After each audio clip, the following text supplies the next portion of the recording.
demonstration is that there becomes this very pronounced association between street crime and drugs in federal policy that hadn't really been there as much before. So there's that, which is then combined with a focus on organized crime, which enables the federalization and transformation of criminal justice, right? So the idea that drugs are being moved across state lines, the idea that organized crime is involved with drugs are the two things that offer an entree for the federal government. Because up until this point, law enforcement is mostly local, right? There's the FBI, which has been around since the early 20th century, but the FBI has a very limited charge, right? And so it's able to get involved when there's things that cross state lines, when there's things that, right, kidnapping is something that after the 1930s is something that the FBI is able to be involved in.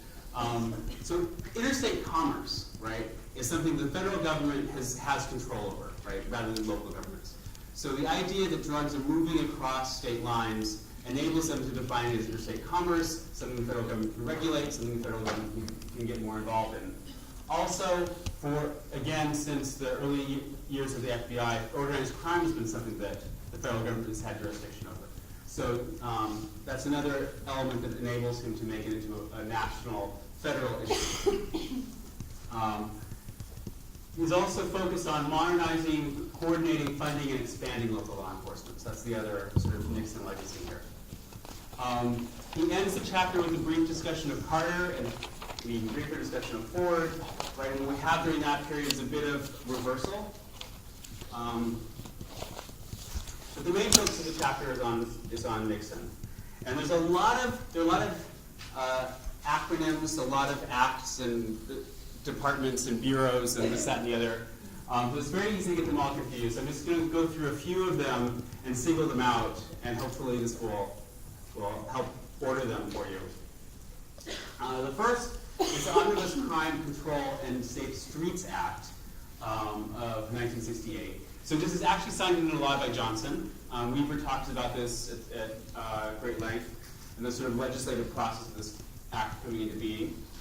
The context for this are riots that are happening from 1964 on in American cities, a number of assassinations. John F. Kennedy, his brother Robert Kennedy, Martin Luther King are all assassinated in the 60s.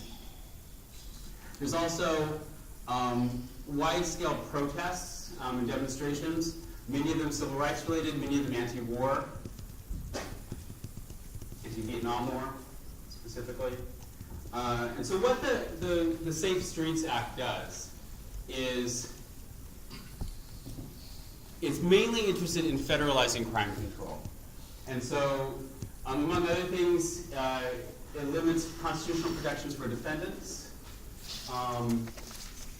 Miranda is sort of, everyone knows what the Miranda rule is? Anyone not? Okay, so after the Supreme Court case, which is referred to as the Miranda case, the Supreme Court says that defendants need to be notified of their rights when they're arrested, or else their confessions aren't admissible. That's the main sort of consequence of it.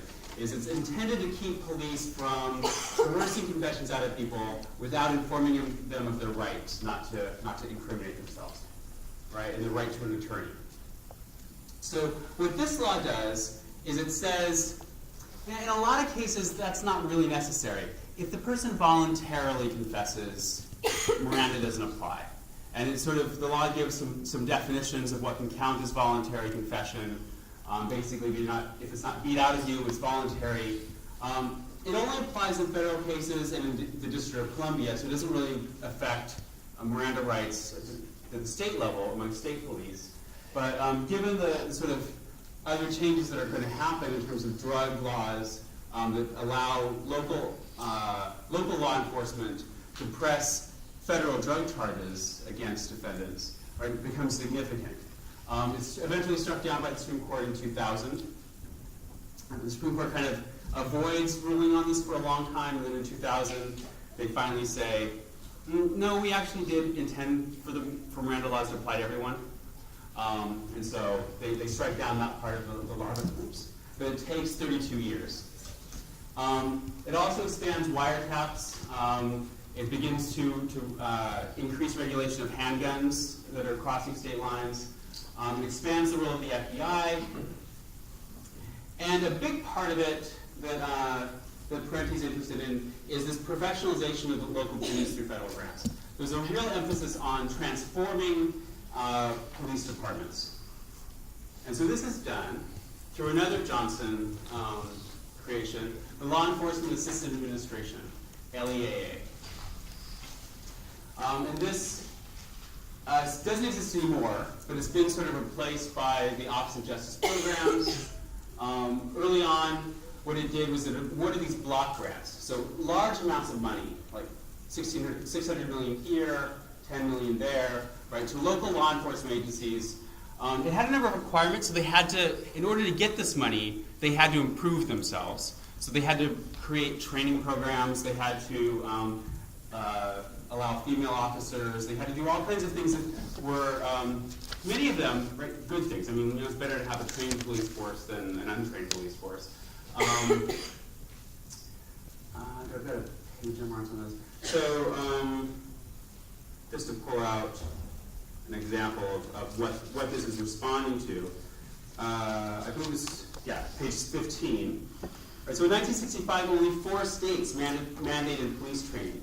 More than 20 states did not even have minimum educational literacy requirements for the recruits. A Department of Justice study noted with concern that both barbers and beauticians, on average, were required to train more than 3 times as long as the average American cop. Right, so there's a really dire context that this is responding to. And so this professionalization, in many ways, is much needed in American policing. So there's a systematization of law enforcement, emphasizing technology and training. At the other side of this is technology. They're introducing helicopters, they're introducing wiretapping technology. Later on, the LEA is a big champion of the kinds of screeners that we now have in airports. There's creation of the National Crime Information Center, NCIC, which comes up a lot in the book, which is the FBI database, what's more commonly called now, which is essentially, for the first time, local law enforcement starts entering all of its data into a national database, so that if I commit a burglary or a kidnapping in Missouri and then I move to California and I'm arrested for theft, they can find out that I also did these other crimes in Missouri. Right? That would have been really difficult beforehand. There's an episode on CounterInsurgency, which he talks about. What's CounterInsurgency? Remember? Yes, it's like the idea that there's an insurgency, so there are people who are trying to overthrow the government. Counterinsurgency is them stopping those people who are trying to. Yeah, so these are techniques that are developed in the context of guerrilla warfare, which is a new kind of warfare that comes into being after World War II. It's sort of used by the Cuban revolutionaries. It's used in Vietnam. It's used in Afghanistan in the 1970s against the Soviets. 70s and 80s. So there's this new idea that you aren't fighting an army, right? You're fighting small bands of people, many of them urban, right? So in cities, who are trying to achieve particular ends, often the overthrow of a government, through small-scale insurgent acts, right? Rather than large-scale massive warfare, the kind that we see sort of in World War II when there are armies confronting each other. So counterinsurgency is a way of combating that sort of fighting that's not done by an organized army on a battlefield, right? Different conception of them, of what the police in the United States are doing, right? Rather than fighting crime, they're fighting insurgency. And this is the direct response to the militant elements of the New Left in the United States, who are, in fact, bombing the Pentagon, bombing police stations, assassinating police officers, right? So there is a insurgency happening in the United States. And so this transformation of police to respond to it is a big part of what the LEA wants to do. We have the introduction of SWAT teams.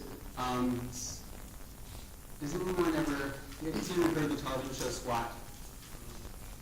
Someone has. Who is that? Oh, wow. I used to watch that when I was a kid. It was this sort of new idea. You had local police departments that had specialized units that were equipped to deal with really extreme problems, right? Community policing and neighborhood watch programs is the softer side of this, right? Again, tied to counterinsurgency, again, something that has been learned from Vietnam, that you can't just come in with military power in this sort of situation.